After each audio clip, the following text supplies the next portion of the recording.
Next up we have Kelli McGee from the Riverside Conservancy. Thanks, Kelli. Okay, good morning. My name is Kelli McGee. I'm the Executive Director of the Riverside Conservancy. And I'm here today to talk to you about how the Riverside Conservancy has been filling gaps and taking aim in our community.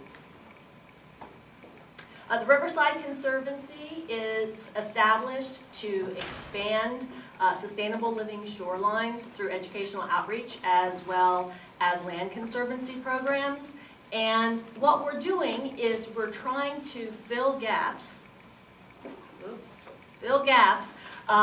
from our local partners. As we aim to promote clean water, we recognize that our local partners are the arrows in our quiver as we aim to clean up our waterways.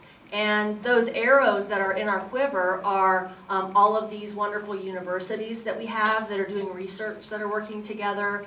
We have a lot of, this moves, careful, that could have been a disaster. We have a lot of nonprofits that work on water quality. Volusia County Schools, Louise Chapman is amazing, the work that she does.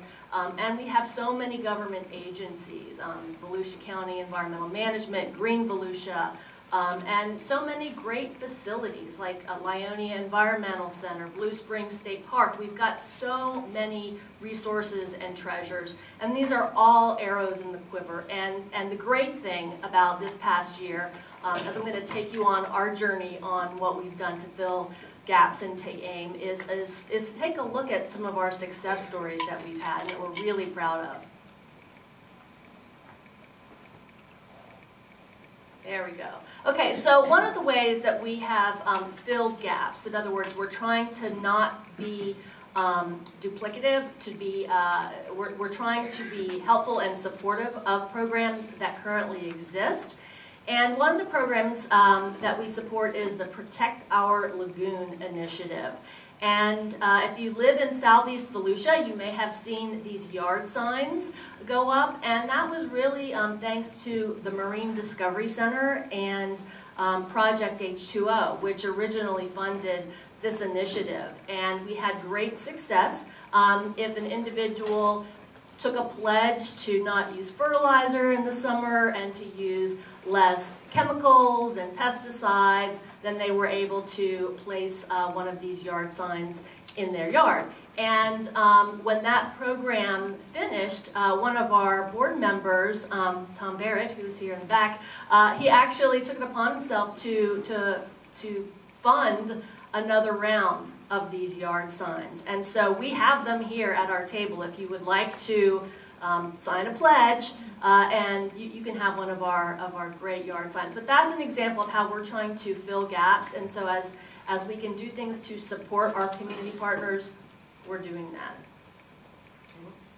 Okay, so I mentioned land conservancy, and someone mentioned what we call green infrastructure, right? The plants that grow along our shorelines. This is huge. We promote conservation easements, and we are really getting started on that aspect, and hopefully we'll have more great information for you next year. But one of the ways that we fill gaps is in the actual restoration of these shorelines. And we got a call maybe a year ago from the city of Edgewater to come and have a meeting. They had been in partnership with Bethune-Cookman University, who was doing shoreline plantings, and they were testing the water on how much nutrients were being absorbed by shoreline plants. And come to find out, we all know each other, and so we were able to coordinate, and this is Danny Young who is planting, and he's in Edgewater at Menard May Park replanting one of the areas. And something sort of value added that we brought in, another one of our board members, Dr. Greg Wilson, invited Embry-Riddle University to come and use their drones. And so now we're able to track visually, sort of in 3 dimensions, the living shoreline restoration, and in 4D, over time, right, time being the fourth dimension, how successful these living shorelines are at protecting our shorelines, protecting from erosion, and promoting healthy habitats. And a project that we're working on right now, this is the Robinson property, and we're in Edgewater, and we're looking south.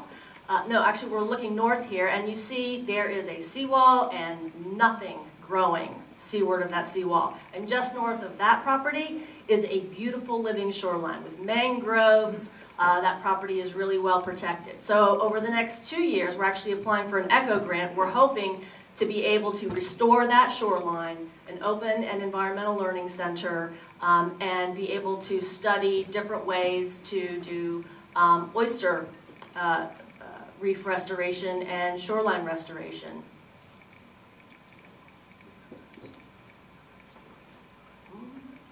It's going crazy here. And I just also wanted to say we are working with the Marine Discovery Center and FWC. They provide a lot of shoreline vegetation for restoration projects, as well as oyster bags for oyster reef restoration. So these are the ways that we're trying to amplify and scale some of the projects that are ongoing. The Menard May Park that I mentioned earlier, that's great. But public parks are only a small fraction of our shoreline, and Riverside Conservancy, we really want to work with the homeowners, the property owners, to help them promote living shorelines on their land.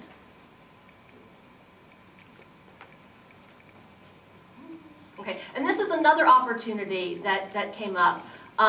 We were able to request a Stan Mayfield Working Waterfront grant this year to help protect and preserve the 7 Mile Fish Camp, which is also in Edgewater. And this was a great, I'm hoping that this becomes a success story with the city came in as backup on our application, and the county has pledged matching funds. And this was a historical fish camp, and that the economy has really taken a dive in Southeast Volusia for a lot of reasons. And so we're going to try to do our best to help restore that and help restore the shoreline in that area.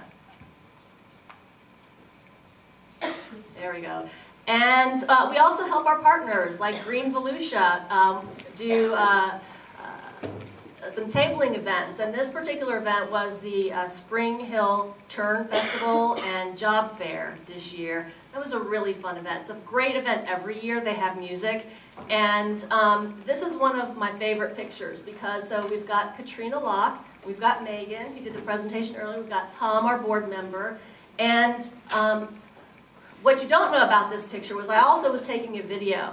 And so I took a video, they thought I was taking a picture, and I turned the camera to the stage to record the band, and then when I turned the camera back, they were all dancing, and it was really fun.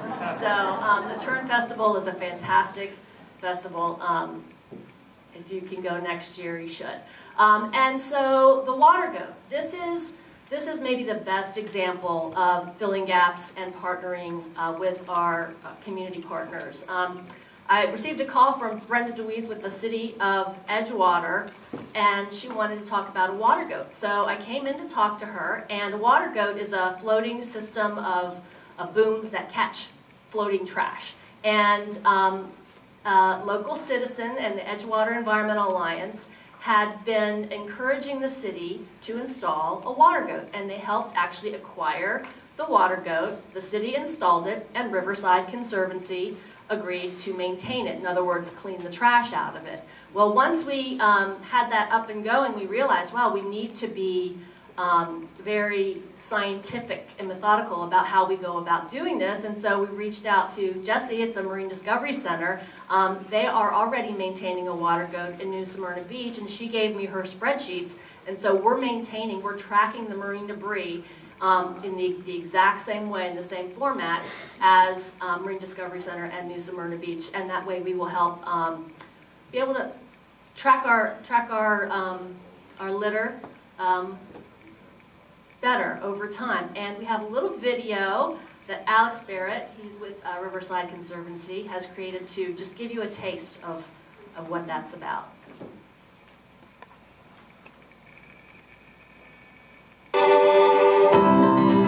Riverside Conservancy is currently managing a device called the Water Goat in Edgewater, Florida. The Water Goat is a floating boom with a system of submerged nets, and the Water Goat actually traps litter that flows through canals before it hits the Indian River and the Mosquito Lagoon. It's called a water goat because goats eat everything. They'll eat trash, vegetation, and our water goat eats all kinds of trash. On average, water goats collect about 118 pounds of debris per month. 60% of all of the debris that we collect in the water goat are plastic, single-use beverage bottles. 20% is styrofoams and plastic fountain cups. 10% we have everything from glass bottles, clothing, and lumber. 7% is aluminum cans, and then 4% are mystery items. We've already had our Riverside Young Leaders to the location several times, and they are monitoring the debris that we collect and remove from the river, and we are uploading it to the national database. So what everybody can do is just be mindful of the plastics that we use every day. Try to minimize single-use plastics. Bring a refillable coffee mug on your daily travels and daily commutes. And just be very conscious of where we throw our trash. You can't solve a problem unless you fix the source, because otherwise you're just treating a symptom. You're not providing a cure. So for more information, people can visit our website, which is www.riversideconservancy.org.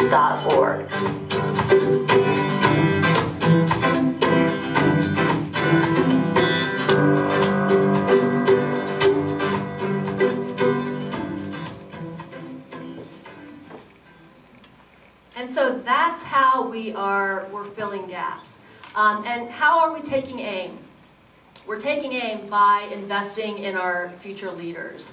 And we are really fortunate that we've had donors such as the Litowitz Foundation, Women United, and the Indian River Lagoon Council are funding our Gifted and Talented program, and they are the Riverside Young Leaders in Conservation.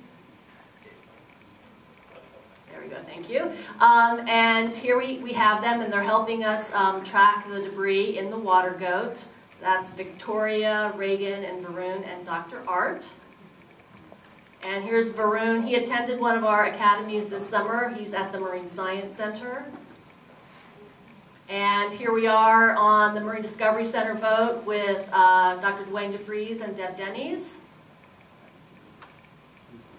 And as we're even trying to reach the really young kids, Junie B., a local artist, wife of Dr. Litowitz, has done a coloring book for us, which is we have at our table. So that's really exciting. We're very, very honored that she was able to do that for us. And so that's how we're putting points on the board, is by supporting our local partners and investing in our future leaders. And that was really going to be the end of my presentation until Tuesday when I attended an ECHO advisory board meeting. How many of you here know what ECHO is?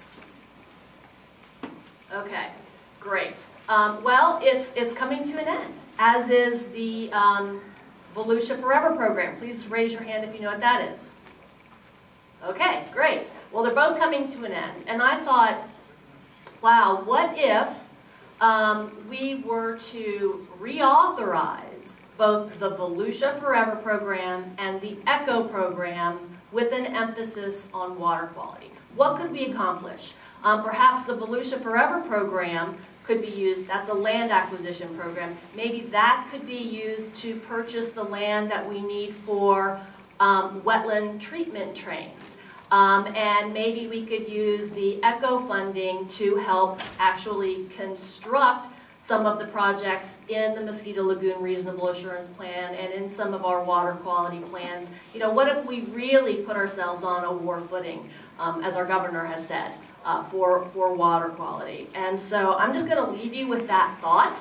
This must be a grassroots effort. The county council has to put this on the agenda, and if it's going to pass, otherwise the next generation is not going to have access to these funds. So, thank you.